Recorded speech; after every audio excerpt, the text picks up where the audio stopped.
गोपाल नाम का ग्वाला अपने पास हमेशा भैंस पाला करता था। उसके पास कई सालों से एक काले रंग की भैंस थी जो उसे बहुत प्रिय थी। उस भैंस का दूध बेच कर उसके पास अब काफी पैसे जमा हो गए थे। सो एक दिन वो दूसरे गांव से एक सफेद रंग की गाय खरीद कर ले आया। यह देखकर काली भैंस चिढ़ गई। हाँ, इतनी सुंदर गाय ले आया, अब तो मुझे पूछेगा भी नहीं। इतनी गोरी चिट्टी गाय, हे भगवान, कहीं खाना भी मिलेगा कि नहीं। भैंस दिन प्रतिदिन गाय से चिढ़ती रही, जबकि गाय बहुत ही मिलनसार और प्यारी थी। गांव के लोग यह जानकर कि गोपाल के पास गाय है, उसे रोज खाने के लिए कुछ देने के लिए आते और गाय की पूजा तक करते। यह सब देखकर अब भैंस से रहा नहीं गया। एक दिन उसने गाय से कहा, हाँ, कहाँ से आई हो? जब से आई हो पूरा गांव तुम्हारा दीवाना हो गया है, और ये गोपाल, ये तो मुझे भूल गया। ऐसी बात नहीं है बहन, मैं तो तुमसे बात करना चाहती हूँ, तुमसे दोस्ती करना चाहती हूँ। भला और है कौन इस तबेले में? बस तुम और मैं। आओ हम दोस्ती कर लेते हैं, प्यार से रहते हैं। हाँ, दोस्ती? कैसी दोस्ती? सफेद और काले रंग में कोई दोस्ती नहीं हो सकती। हम बिल्कुल अलग हैं। लोग तुम्हें पूछते हैं और मुझे तो देखते भी नहीं। देखो मेरा रंग कितना काला है। ऐसी बात नहीं है, तुम मन की बहुत अच्छी हो, मैं जानती हूँ। तुम्हारा तन भी बहुत सुंदर है, मुझे भी काला रंग बहुत पसंद है। आओ दोस्ती करो मुझसे। गाय ने मनाने की बहुत कोशिश की, मगर भैंस उससे दोस्ती करने को तैयार ही नहीं थी। एक दिन एक काले रंग का नाग वहाँ घुस आया। गाय ने जोर जोर से शोर मचाकर भैंस को कहा, अरे बहन उठो, ध्यान से, तुम्हारे पैरों के पास एक बड़ा नाग है, उठो, नींद से जागो। भैंस बड़े मजे से सो रही थी, लेकिन कुछ देर बाद उसकी आँख खुल गई। क्या हुआ? क्या हुआ? इतनी आवाजें सुनकर गोपाल भी बाहर भागा आया। उसने सांप को वहाँ से भगा दिया। यह सब देखकर भैंस का मन गाय के लिए पसीज गया। उसने कहा, अरे सच में तुम गोरी हो और तुम्हारा मन भी उजला है। मैं ही इतनी खराब हूँ कि आज तक तुमसे दोस्ती तक नहीं करना चाहती थी। तुमने तो मेरी जान बचाई है। तुम बहुत प्यारी हो गैया। आज से मैं तुम्हारी दोस्त हूँ। तुमने आज एक अच्छी दोस्त का उदाहरण दिया है। मैं भी अपनी दोस्ती निभाऊंगी हमेशा। और इस तरह गाय और भैंस में दोस्ती हो गई और गोपाल खुश हो गया। एक जंगल में एक चिड़िया रहा करती थी। वो अपने छोटे से घोंसले में रहती थी। चिड़िया हर सुबह खाना लेने जाती थी और शाम को वापस आ जाती थी। एक दिन जब वो खाना लेने गई, तभी बहुत तेज बारिश होने लगी। अरे नहीं, इतनी तेज बारिश में मैं कहाँ जाऊँ? मैं घर कैसे जाऊँगी? चिड़िया बहुत छोटी थी और बारिश में घर ना जा सकती थी। उसके पास एक पेड़ पर रात गुजारने के अलावा और कोई चारा नहीं था, इसीलिए उसने एक पेड़ पर रात गुजारी। अगले दिन जब बारिश बंद हुई, तब वह अपने घोंसले की ओर निकल पड़ी। अपने घोंसले में उसने एक खरगोश को आराम करते हुए देखा। चिड़िया ने खरगोश से कहा, ए खरगोश, तुम यहाँ क्या कर रहे हो? ये मेरा घोंसला है, इसलिए तुम्हें यहाँ नहीं होना चाहिए। तुम चले जाओ यहाँ से। कल रात मैंने तुम्हारे घोंसले में बिताई, इसीलिए अब यह घोंसला मेरा है। मैं कैसे यकीन करूँ कि ये तुम्हारा घोंसला है? चिड़िया बहुत दुखी है और गुस्से में आ जाती है। मैं तुम्हारी बात से सहमत नहीं। एक समझदार जानवर से पूछना होगा कि सच्चा कौन है। एक बिल्ली चिड़िया और खरगोश की बात सुन रही होती है। वह चुपचाप उनके पास आती है और वहीं पर बैठ जाती है और धीरे धीरे भगवान का नाम जपने लगती है। चिड़िया ने जब बिल्ली को देखा तो उससे कहा, वाह, ये बिल्ली ज्ञानी लगती है। चलो इसी से पूछ लेते हैं, घोंसला किसका है? चिड़िया और खरगोश बिल्ली के पास गए। बिल्ली भगवान का नाम जपती जा रही थी। जब बिल्ली ने आँख खोली तो चिड़िया और खरगोश ने उसे सारी बात बताई। बिल्ली ने दोबारा आंख बंद की और उनकी बात सुनती रही और अचानक झपट्टा मारकर दोनों को पकड़कर खा गई। चालाक बिल्ली ने घोंसले पर भी कब्जा कर लिया और अपना पेट चिड़िया और खरगोश से भर लिया।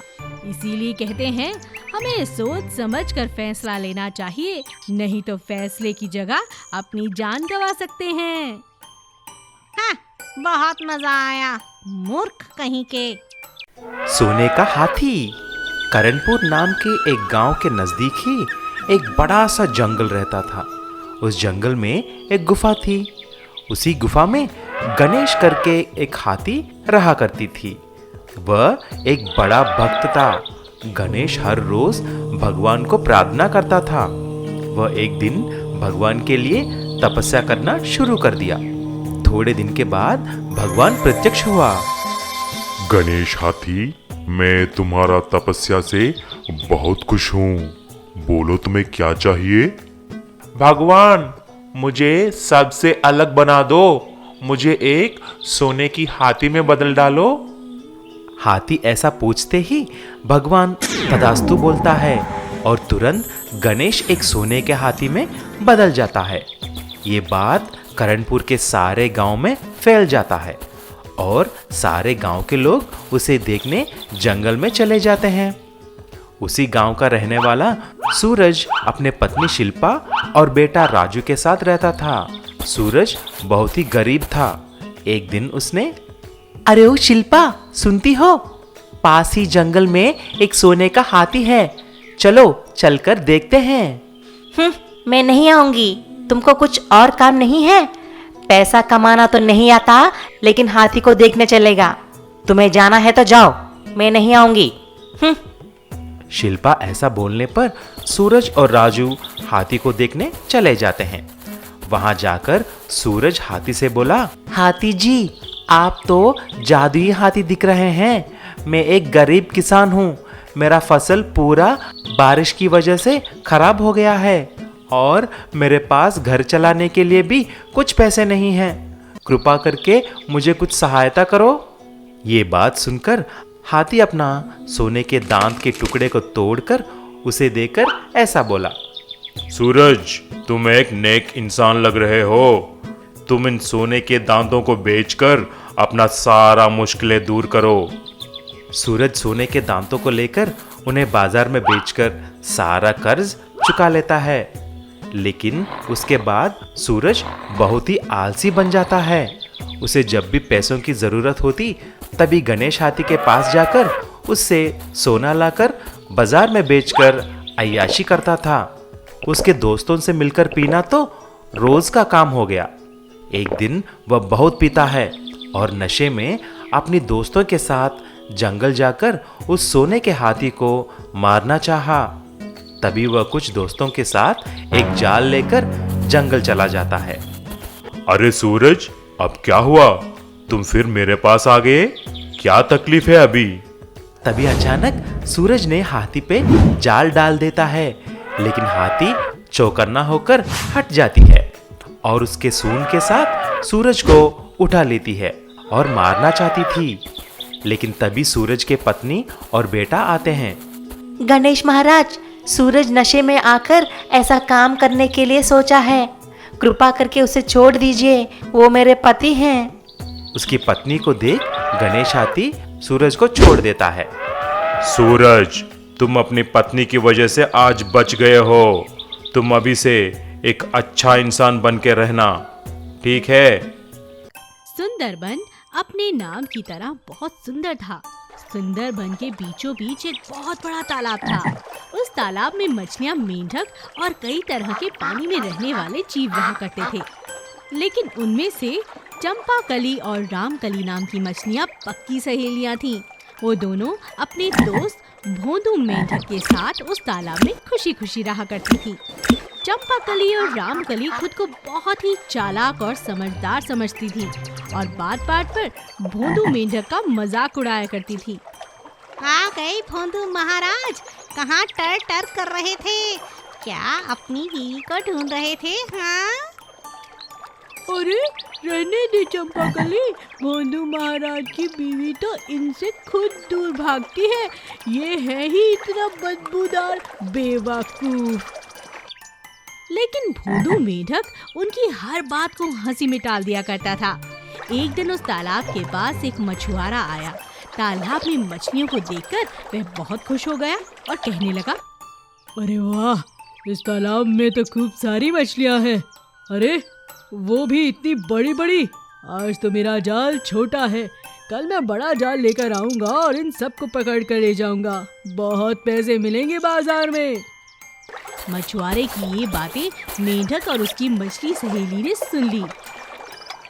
मेंढक मछलियों से कहता है, अरे चंपाकली, रामकली, हमें आज ही यहाँ से तालाब छोड़कर कहीं दूर चले जाना चाहिए, वरना ये मछुआरा हमें पकड़कर मार डालेगा। मेढक की बात सुनकर दोनों मछलियाँ हंसने लगी और उसका मजाक उड़ाने लगी।